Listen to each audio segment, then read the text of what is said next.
Your Excellencies, colleagues, President Garvey, friends, brothers and sisters in Christ, good evening and welcome to this historic symposium on Blessed Pope Paul VI encyclical letter, Humanae Vitae, on the occasion of its 50th anniversary year at the Catholic University of America.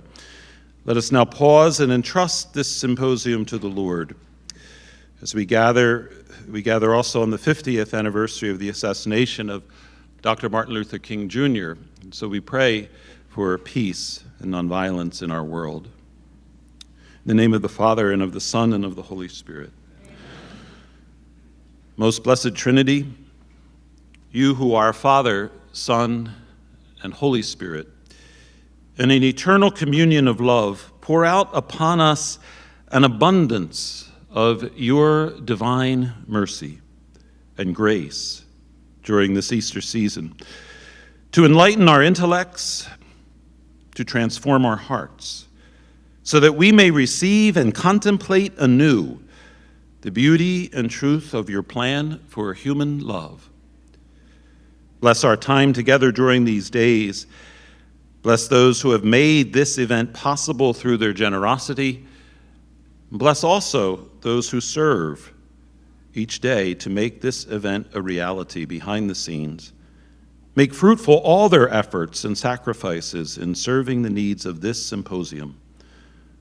Bless the speakers and all of the participants. May our discussions and conversations lead us into a deeper appreciation of the life-giving love of husband and wife. May our sharing here strengthen our courage to share the good news of your plan, O Lord, with all whom we encounter.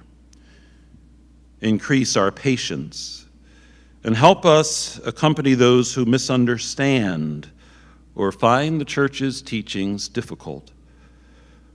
Lord, we entrust to you this year of the 50th anniversary of Blessed Pope Paul VI encyclical Humanae Vitae.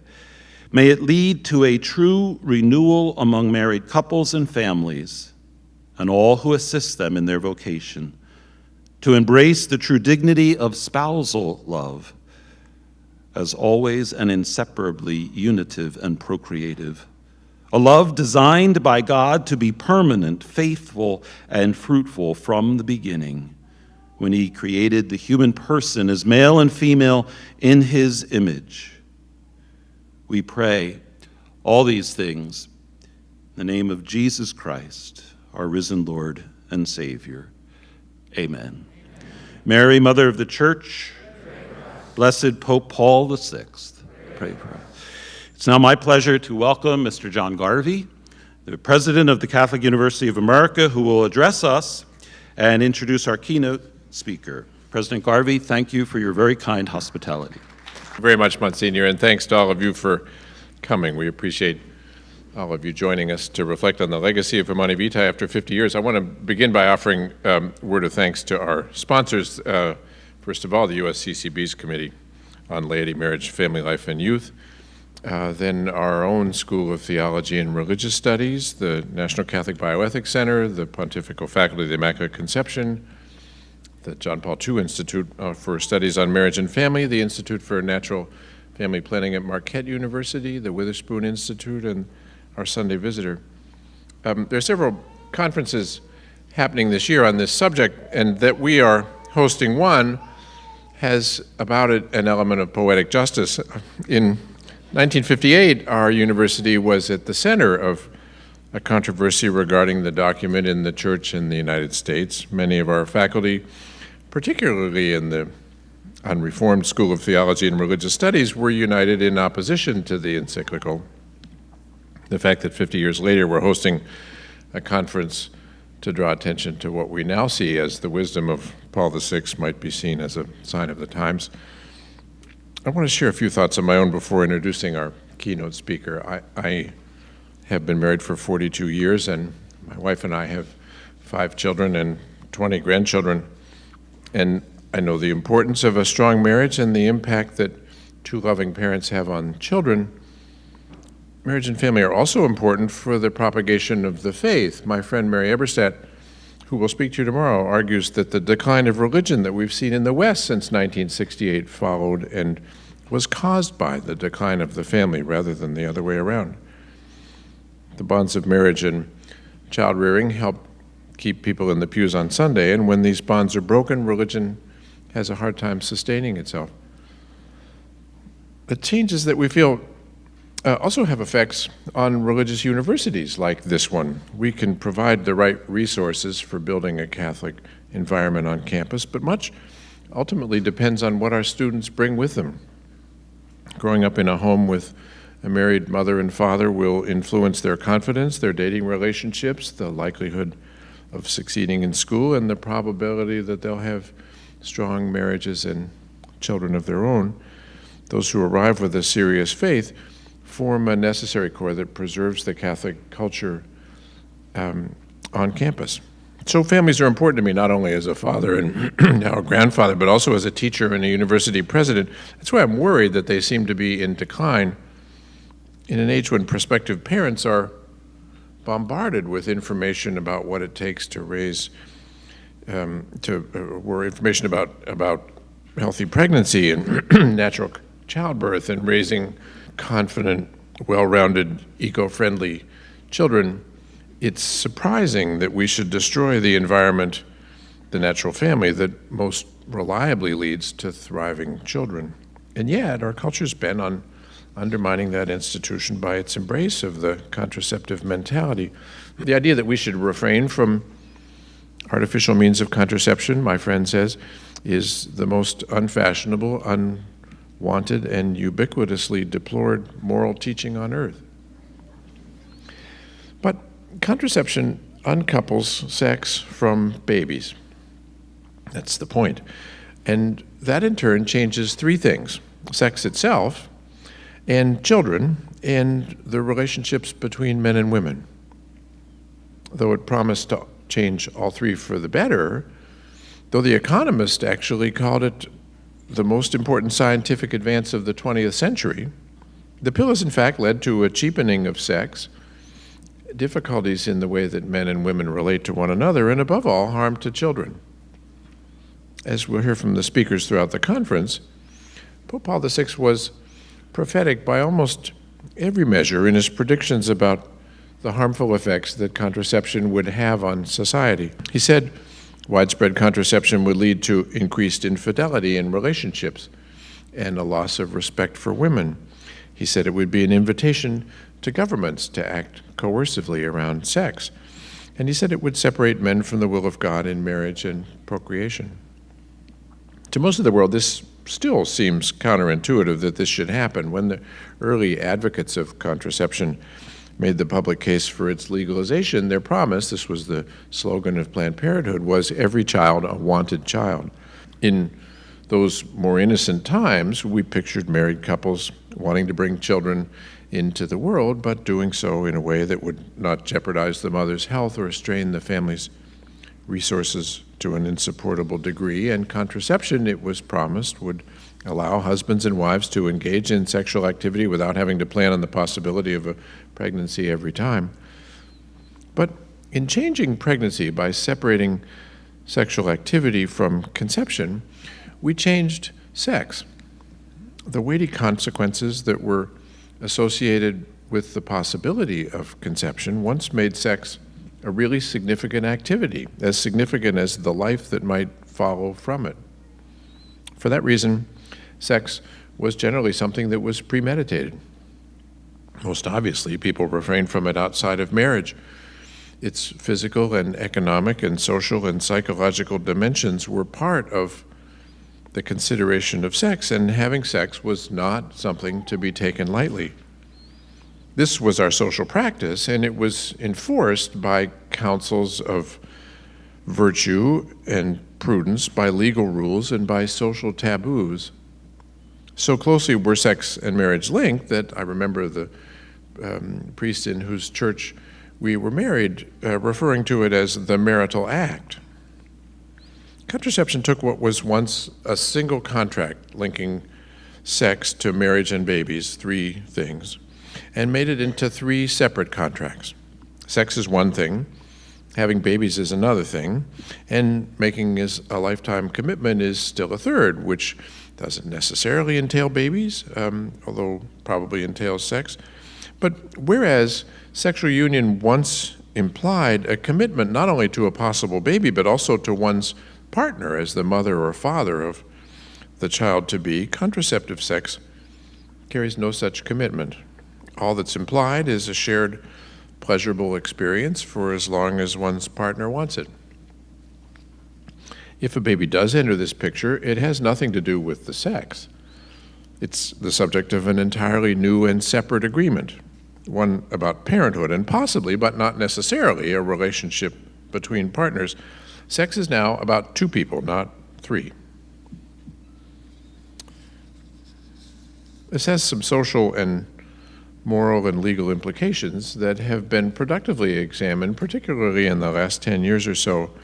The legal implications were unintended but severe. Legalized contraception paved the way for legalized abortion within a period of 5 years.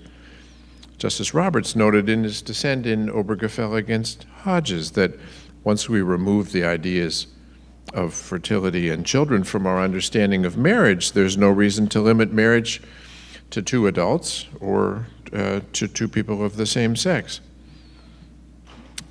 But from every angle, contraception has failed to deliver on its promises. It hurts children who increasingly grow up without married parents. It hurts women who are incentivized to act against their instincts and their interests and pressured to engage in sexual activity without the support of a committed marriage. And when unplanned pregnancies occur, they bear the costs. The effects on women and children are well documented. We've paid less attention to the way contraception hurts men, but in separating pleasure from committed love and responsibility, contraception changes their expectations and behavior and character as well. It can paralyze them and make them non-committal about all kinds of life decisions, like their careers. They're often infantilized, never really expected to live up to the highest standards of virtue, and because they don't grow up, they're dismissed. Women rightly don't trust and respect them. And without the support of women, they're rarely able to become the men they want to be or that women deserve. By changing sex, we have fundamentally altered the way men and women relate to one another in romantic and sexual relationships.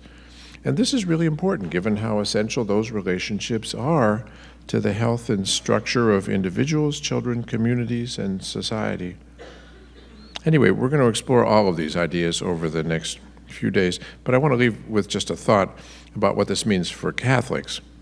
Those who choose not to contracept will find themselves in the minority even within their own church. This makes it harder, especially on the generations of Catholics who've grown up accustomed not only to contraceptives, but to its many bad consequences: single-parent homes, cohabiting parents, abortion and the morning after pill, the prevalence of casual premarital sex, the change in attitude towards sex and relationships and children. Catholics who want to raise their children who will one day grow up to be good parents have to be aware of how saturated the culture is with this set of attitudes, because they're really swimming upstream.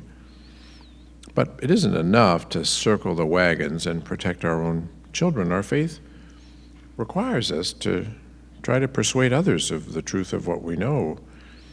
I think we have a special responsibility to protect and to care for children. An optimist might hope that future generations will see what a mess we've made of things and try and put sex and children back together. I hope so. One step in that direction would be reaching young people with this message before they get too hypnotized by the broader sexual culture. We try to do this in our churches and schools sometimes by advocating for political policies, but the best way of changing the sexual culture is through the example of having families. As long as it's just a message about sex, and I have to say one with less immediate appeal to young people than its rival view, it won't have much force. When the message is embodied in families who model the love and support and generosity that marriage and children bring to a sexual relationship, as well as the importance of saving sex for marriage, the message is harder to ignore. having families like that and supporting those families in our churches and communities is our best hope, I think, of bringing sex and commitment and children back together. Well, you're going to hear from people who can make this message more clearly than I have, and one of them is the man I'm about to introduce, the Most Reverend Charles Chaput, the Archbishop of Philadelphia and chairman of the USCCB's Committee on Laity, Marriage, Family Life, and Youth. Archbishop Chaput joined the Order of Friars Minor Capuchin in the St. Augustine province in 1965.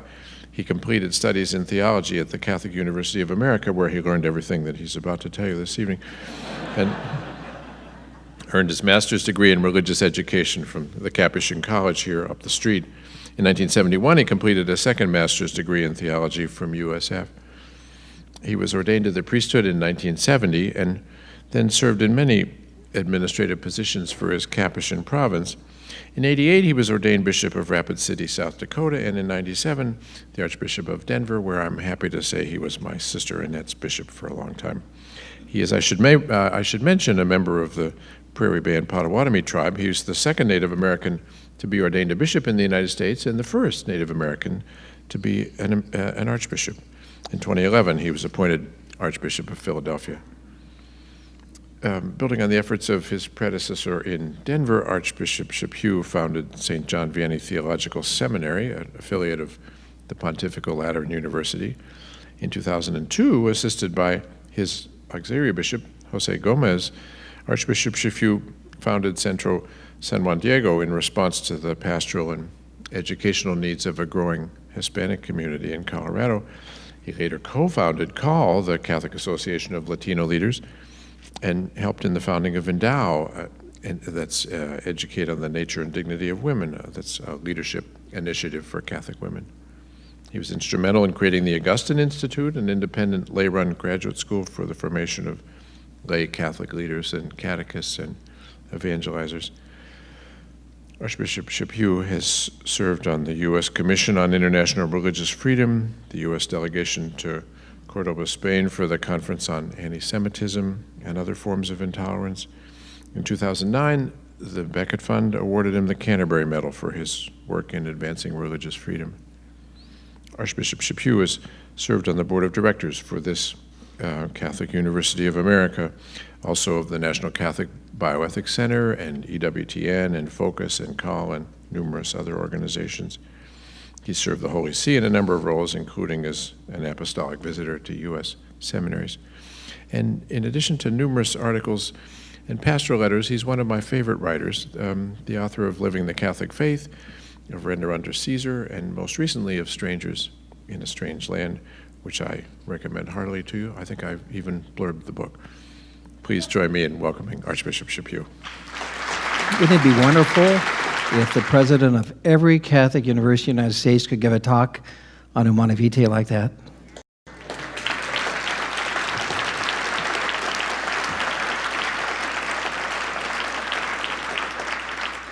Things would be a lot different.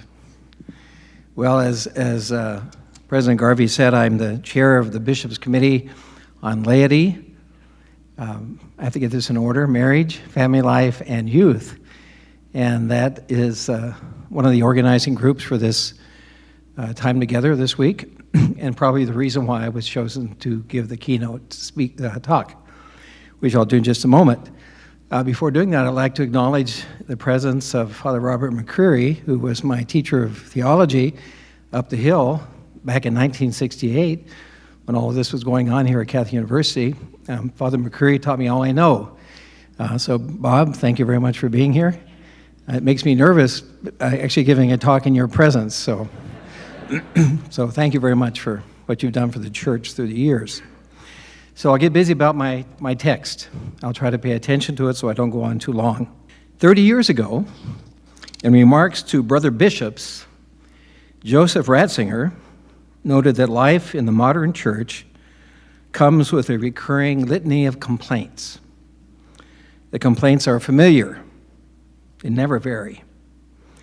They target the Catholic teaching on contraception, sexual morality, and the nature of conscience and freedom. And each individual complaint rest on a commonly shared desire for, quote, a much more far-reaching change of paradigms about the basic ideas of being and human obligation, end of quote. As a result, over time, said Ratzinger, some key elements of the Catholic faith have witnessed a kind of reduction, a reduction in confidence and zeal, which has gradually been preparing the way for another paradigm, end of quote. It's a new and quite different paradigm that would, quote, confer the aura of morality upon changed norms of behavior, more accurately labeled as a surrender of moral integrity, end of quote. Not much has changed in 30 years, or in the 50 years since Humanae Vitae. But neither has the truth changed about the dignity of human life, the nature of human person, the beauty of marriage, and the purpose of human sexuality. So we're here together tonight to celebrate the Catholic proclamation that truth, goodness, and beauty go together, and they're experienced with the greatest joy and freedom in obedience to the Word of God and the enduring wisdom of the Church. This is the paradigm for believing Christians, and it's the only paradigm that matters. Men and women fall in love with each other because they see the reflection of God's beauty and goodness in each other, body, mind, and soul. God is a communion of persons united in a love so fruitful that it overflows into the created world. That world gives glory to God and reflects His attributes, especially that crown of creation, human beings. We're uniquely created in the image and likeness of God. God has therefore made our love fruitful, like His own, and called us to take part in the creation of new life. Many otherwise good and decent people today are blind to this good news, so remembering a few simple facts is important. In 1960, the Food and Drug Administration, the FDA, approved the first birth control pill for release to the general public. Supporters argued that the pill would strengthen marriages by allowing couples to rationally space their children. Children would be enriched by more attention and love from their parents. Financial strains would ease. Families would flourish. Demand for the new pill was heavy and immediate. Paul VI, a good pope, set up a commission to advise him on whether the historic Christian rejection of contraceptives would apply to the new technology. After study and discussion, the commission advised that it would not. In other words, most members found the pill to be morally legitimate. A few commissioners voiced disagreement. They included Karol Wojtyła, the Cardinal Archbishop of Krakow, but they were in the minority. What happened next is very well known. In his 1968 encyclical Humanae Vitae, Paul VI taught that the pill was, in fact, a form of prohibited birth control. As a result, many Catholic clergy, scholars, and laypersons, much of that led right here at Catholic University, simply refused to accept the decision. And that resistance continues in our own day. Humanae Vitae revealed a deep wound in the Church about our understanding of the human person, the nature of sexuality and marriage as God created it. We still seek the cure for those wounds. But thanks to the witness of St. John Paul II, Pope Benedict, Pope Francis, and many other faithful shepherds, the Church has continued to preach the truth of Jesus Christ about who we are and what God desires for us. People willing to open their eyes and their hearts to the truth will see the hope that Catholic teaching represents and the power that comes when the truth makes us free. This evening, I want to focus on three things. First, I want to look at the emergence of Christianity in Rome and how the gospel changed pagan society's view of the human person. Second, I want to examine the signs of our own times. We're living in a new kind of pagan society. We need to understand our culture's topography so that the church can fruitfully respond to it. And third, I want to consider Humanae Vitae's teachings and prophecies, the ways in which Blessed Paul VI called us to lives of self-giving and self-denial, and his predictions if our society refused to take up that call. Many people today dismiss the Catholic view of sexuality as an oddity, or worse. It's an unhealthy thorn in the side of our enlightened culture.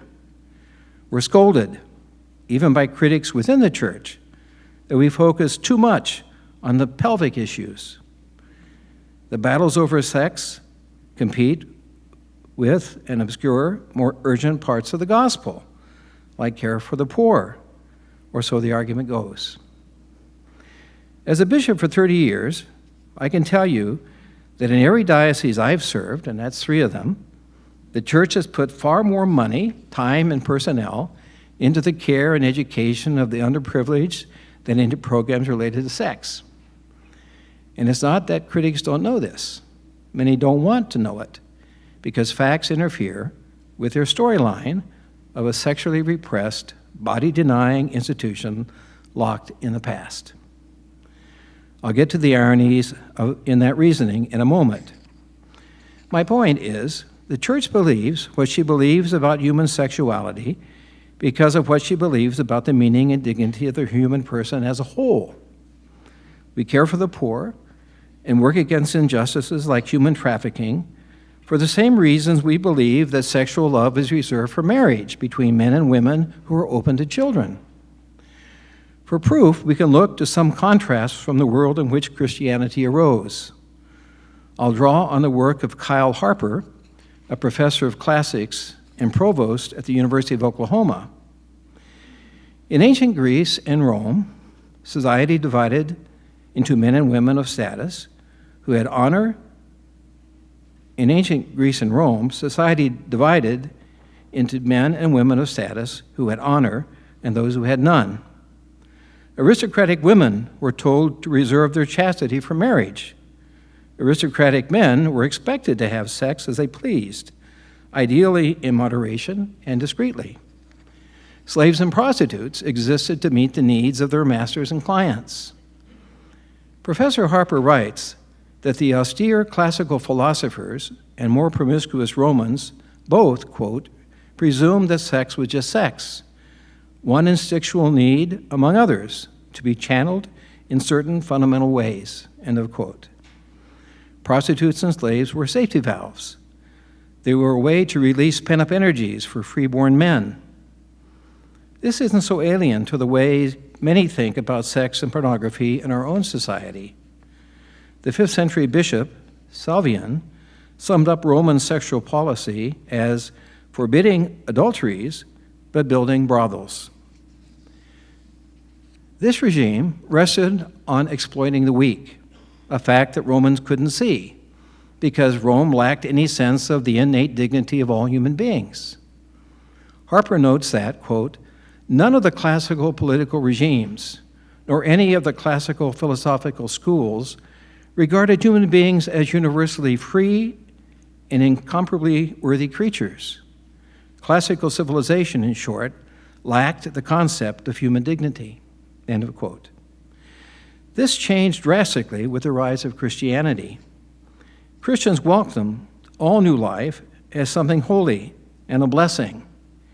They argued that all human beings, Jews and Gentiles, Greeks, slaves and free, men and women, were made in the image and likeness of God. The new faith held that men and women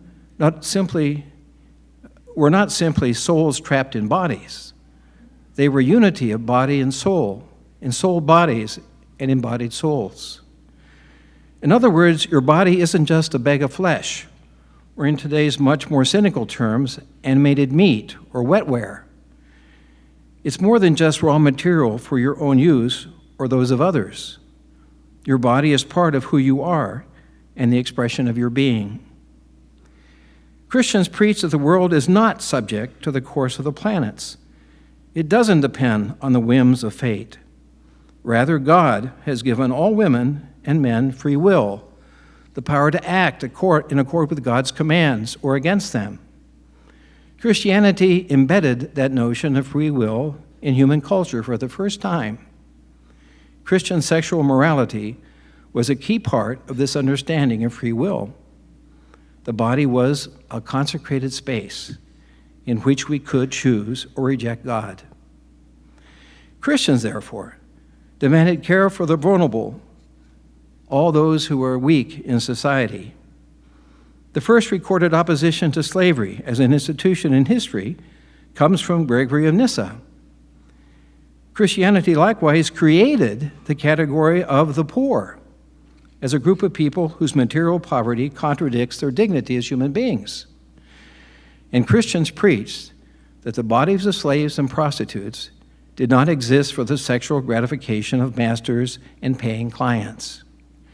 In other words, early Christians saw their faith, including its understanding of sexuality, as a message of freedom and new life in Jesus Christ, not repression.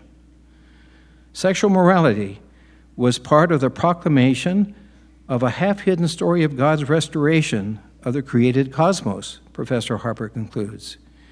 It was and remains integral to the Christian vision of redemption because it is a logical outgrowth of that vision, not a tumor we can safely excise. One part of that early Christian understanding of sex was contraception. As with abortion, the early church rejected contraception.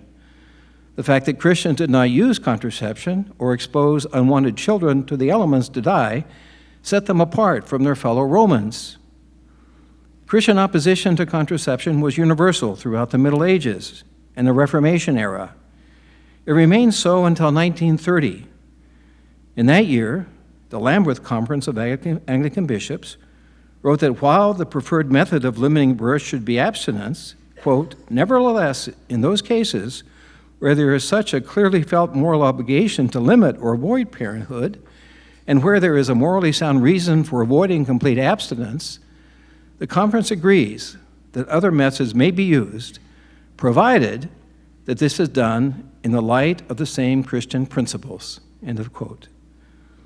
The Lambeth bishops went on to note their strong condemnation of the use of any methods of contraception for motives of selfishness, luxury, or mere convenience, or as a means of population control. They condemned the sinful practice of abortion and sex outside of marriage. They also urged restriction on the purchase of contraceptives. The Anglican bishops at Lambeth thought they could remove one seemingly small part of Christian teaching to accommodate modern culture, while keeping the rest of it intact. History shows they were wrong. Their minor tweak gradually turned into a full reversal on the issue of contraception, and other Christian leaders followed suit. Today, this leaves the Catholic Church almost alone as a body of Christian believers whose leaders still maintain the historic Christian teaching on contraception. The Church can thus look stubborn and out of touch for not adjusting her beliefs to the prevailing culture, but she's simply remaining true to the faith she received from the apostles and can't barter that away. Since Lambeth, developed society has moved sharply away from Christian faith and morals without shedding them completely. To borrow a thought from Chesterton, we're surrounded by fragments of Christian ideas removed from their original framework and used in strange new ways.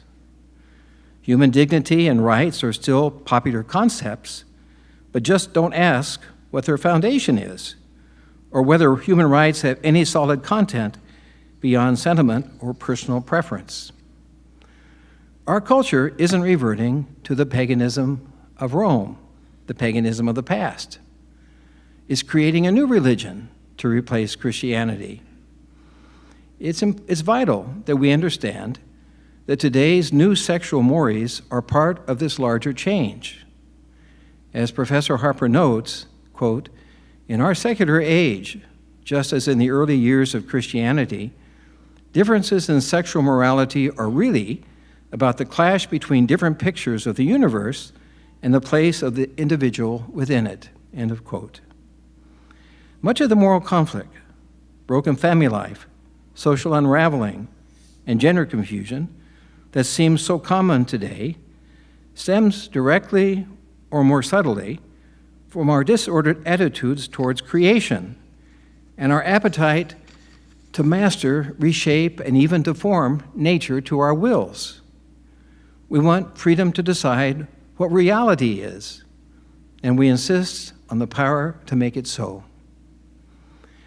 Human beings have a very long and imaginative record when it comes to sins of the flesh. But our most recent dysfunctions about sex began with treating human fertility as a disease. They live on in the tragedy of children whose sex is altered by a cocktail of hormones and scalpels. For Christians, this modern hatred of the body, because hatred is exactly what it is, and the desire to master and transcend the body's limitations attack the heart of our humanity. Earlier, I mentioned the irony of critics who dismiss Christian sexual morality as repressive. The irony is this: beneath all of today's enlightened talk about liberating human sexual behavior is a contempt for the weakness and inefficiency of the flesh. The body is a defective machine. It gets fat, it gets old, it gets sick, then it dies. It can't do what my will demands of it. The body is a prison that needs to be smashed and rebuilt to new designs. The result is familiar. It's history's latest episode of Gnosticism with a new script, a new cast, and better sets. But the story is always the same: a hatred of the limits imposed by mortal flesh and blood. Therein lies a key contrast. As a Congregation for the Doctrine of the Faith, speaking for Pope Francis, stressed just last month in Placuit Deo, this is a quote: "Gnosticism associates itself with a negative view of the created order, which is understood as a limitation on the absolute freedom of the human spirit. Consequently, salvation is understood as freedom from the body and from the concrete relationships in which a person lives. But true salvation, contrary to being a liberation from the body, also includes a sanctification.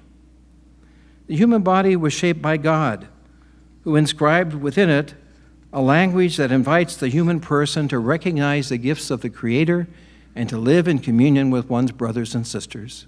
End of quote. Respect for the human body and the purpose of its sexual expression is fundamental to the Christian worldview. Unlike the Gnostics, ancient and modern, we believe that God created us male and female for a good and holy reason. Ordering ourselves to that purpose leads us to joy. And God became incarnate in the person of Jesus to redeem us, body and soul. Pope Francis warns that our desire for mastery and autonomy has created a human crisis similar to the crisis of our natural environment. In our day, he says, quote, "Marriage and the family are in crisis. We now live in a culture of the temporary, in which more and more people are simply giving up on marriage as a public commitment. This revolution in manners and morals has often flown the flag of freedom, but in fact, it has brought spiritual and material devastation to countless human beings, especially the poorest and most vulnerable." End of quote. Francis also notes how this seemingly progressive culture functions religiously. He warns against the ideological colonization of the third world countries and the polite persecution that Christians in the first world face when they dissent from the new sexual orthodoxies. As Francis has made clear, we need to resist these new orthodoxies if we want to be faithful to Jesus Christ. And that brings us back to Humanae Vitae, the first sharp challenge by the Church to what was then called the new morality. Humanae Vitae is remembered for the great no that Paul VI uttered, and rightly so.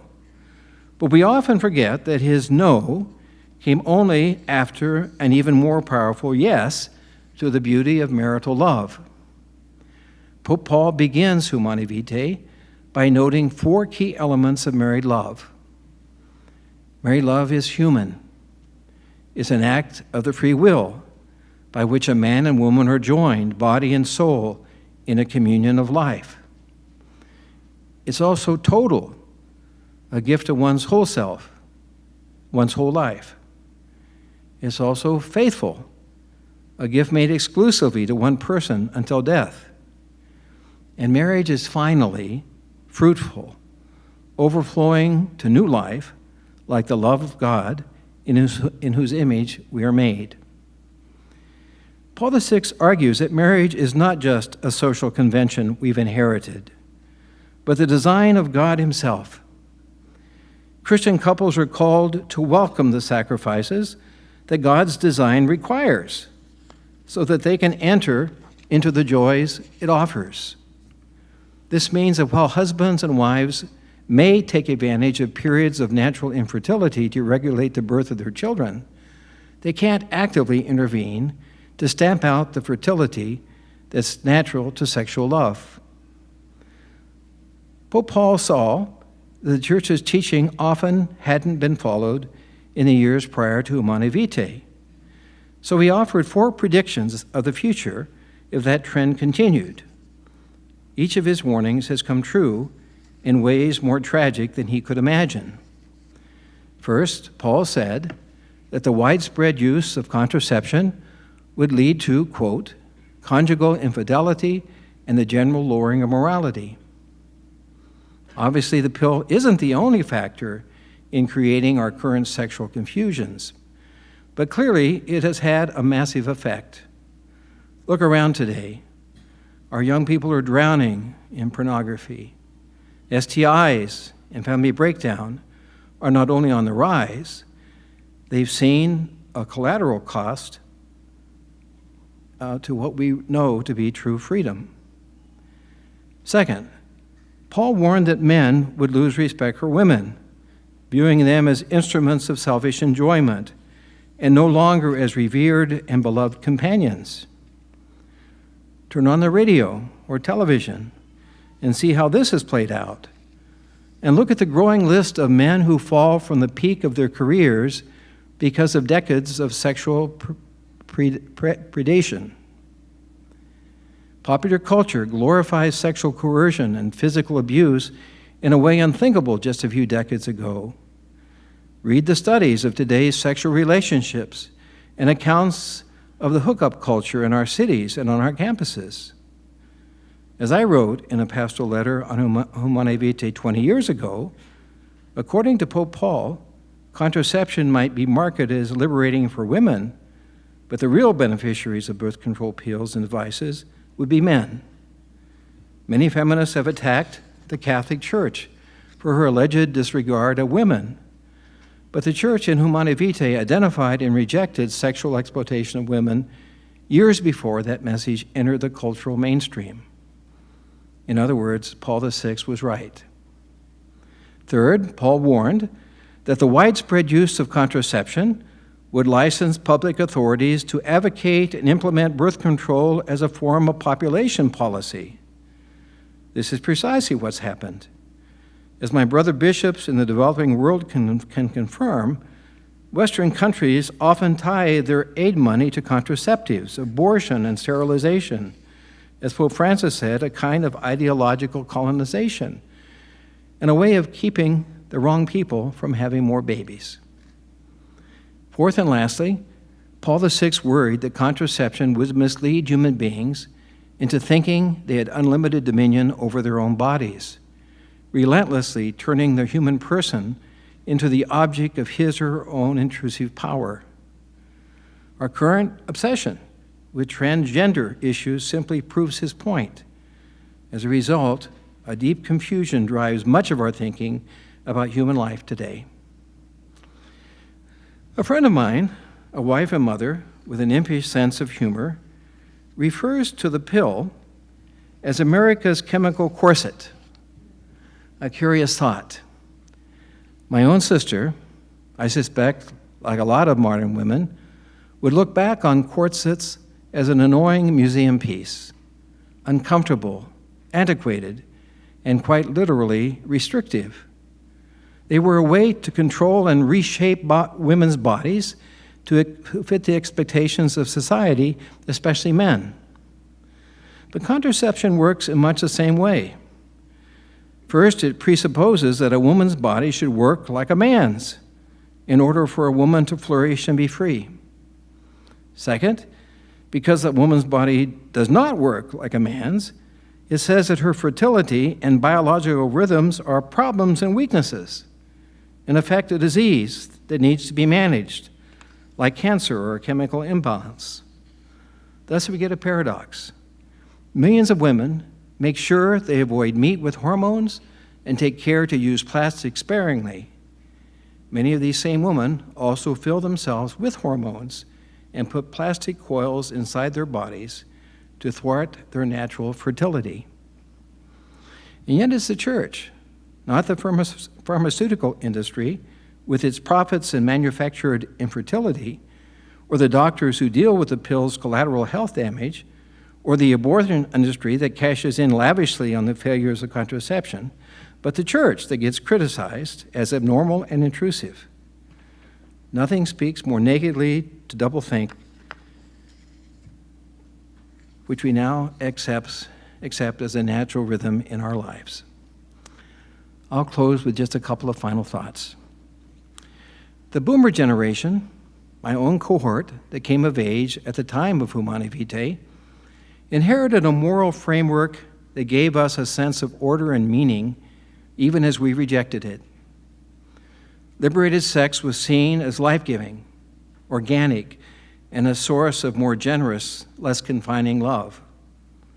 Humanae Vitae was seen as just one more effort to bottle up the energy and freedom of young people. As late as the 1980s, much of our popular entertainment still showed casual sex as affectionate, healthy, and fun, with few, if any, consequences. Today, film and television dramas are very different. They're far more wounded and vastly more cynical. Lena Dunham's cable series Girls and the short story Cat Person, published by the New York Magazine, and the media uproar it created, are just two of the most obvious examples. The Me Too movement, emotional wreckage, sexual disease, and date rape are the realities we've inherited from the sexual revolution. Paul VI would not be surprised. Half a century after Humanae Vitae, the church in the United States is at a very different but also a very promising moment. Difficult because the language of Catholic moral wisdom is alien to many young people who often leave the church without ever really encountering her.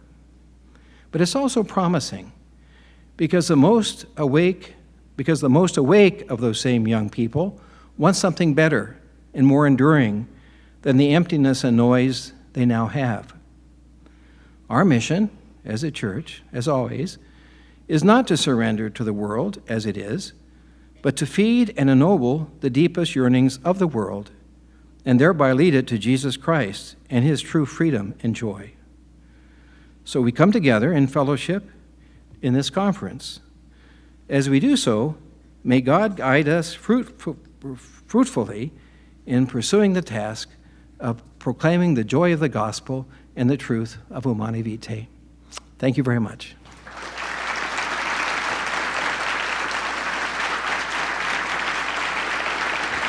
Thank you. Thank you.